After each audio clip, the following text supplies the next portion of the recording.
What does it mean to you to see one of your new guys have such a big night, not just production, but the crunch time that he comes through? It just validates the things we believe in. You know, the culture of our team is based on unselfishness.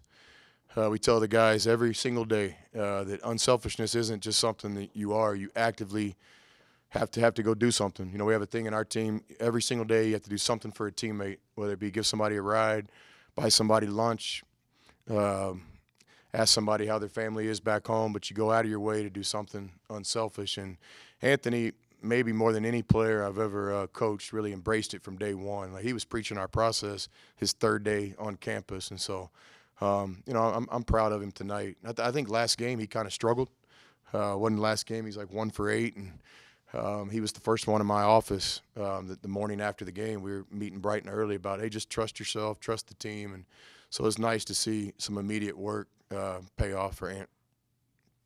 Coach, one of the things that you seem to emphasize a lot is mental toughness as a real building block for your program. This game today, a good example of mental toughness and hanging in there and getting it done.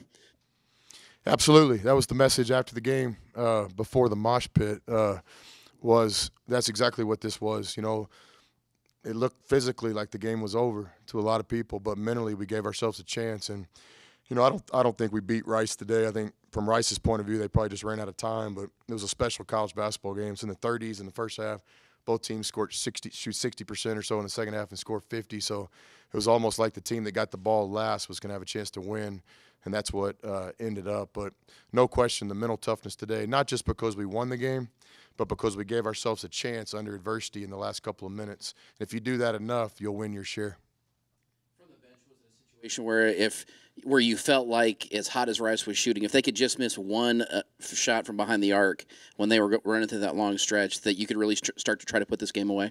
Well, not put it away, but maybe have a chance to win or get back in the game. Absolutely. I was praying for one stop. So they're a talented offensive team, and what can't go unnoticed is how well coached they are. Like, a guy knows what he's doing. Like, the floor is spaced so well, and so it's a couple times where just Rice had a layup on it. It's because we were trying to take away the three-point shot. And when you have really talented players like they have and a good coach, it's difficult to say we're going to stop the drive and the three. So we're literally just, you know, picking our times. And but give Rice a lot of credit. They're a good team. Go to Rob in the back. Do you guys simulate those situations in practice like Anthony there? Yeah, we do. We do.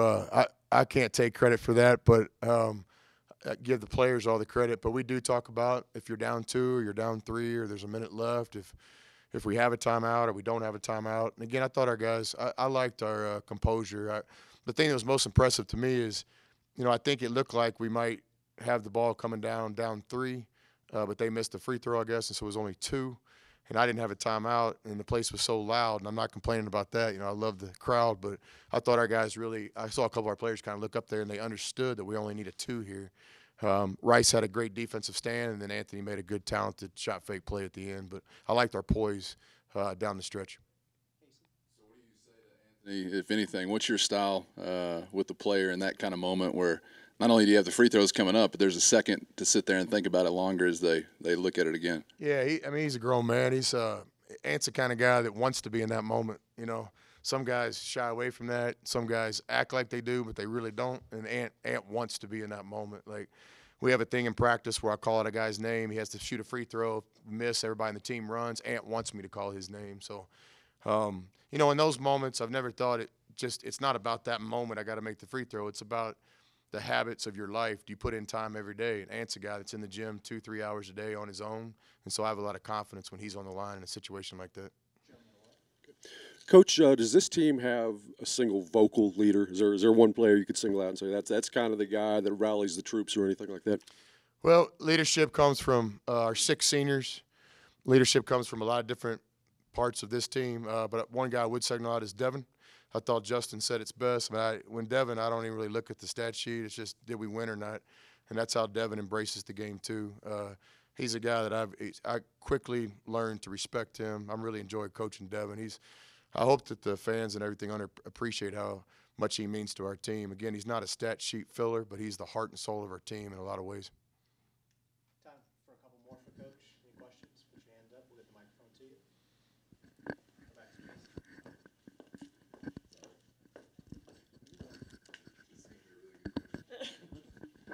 You don't draw it up with a guy like Aaron Ross being sidelined, but are these some moments where maybe as a coach you're kind of thankful that you need a void to be filled, and it challenges your guys to do that?